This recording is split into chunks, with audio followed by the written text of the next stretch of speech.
This is Faculty Focus from Fairleigh Dickinson University.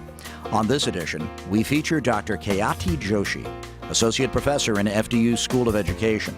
Her areas of specialization include multicultural education, ethnic and racial identity, and religion in public schools. Often when someone sees race, or they think they see race, they assume that to be associated with a particular religion. So this is historically situated and it turns out differently at different times, but for example, right now in the post 9/11 era, if you have brown skin, then that equals Muslim. And I talk about this as the racialization of religion, and this is problematic for a variety of reasons, one of which it really negates people's real religious identities. It also makes, for example, Islam this monolithic entity, like there's nothing else to it. Well, separation of church and state is nowhere in an official legal document. It is in a letter from Thomas Jefferson to the Danbury Church congregation in 1802. Because they were worried, because there was no issue made about religion, there was no state's religion with the founding of this nation. It's saying the government is not going to declare a state religion and that government should stay out of religion. But that does not mean religion should not be in the public arena, although that is often how citizens of this country have interpreted it, as well as the courts.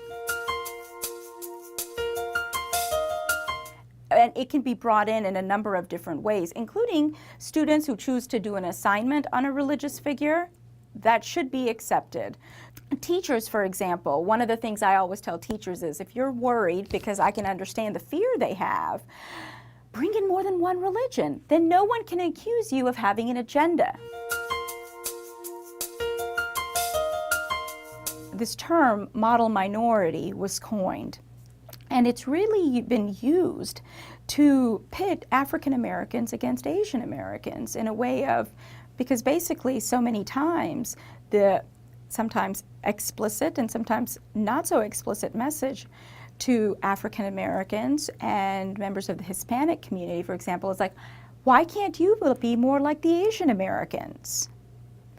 Well, Asian Americans also internalize this, Indian American students internalize this, and in our schools this is a huge issue because you have Indian American students and other Asian American students of every different ability background, but the assumption is they're doing well because teachers are working off stereotypes and biases.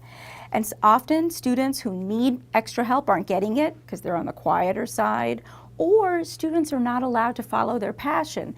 They want to be writers. They really focus in their English classes, and their math and science teachers are like, wait a minute, why are you only getting a B?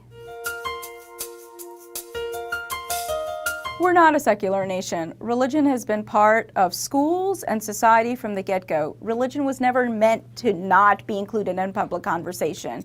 And with the increasing religious diversity that we have, we need to embrace it and work with it and not shy away from it, because it is when we shy away from it that people will become insulated in their communities and not talk with one another, and then we will have problems.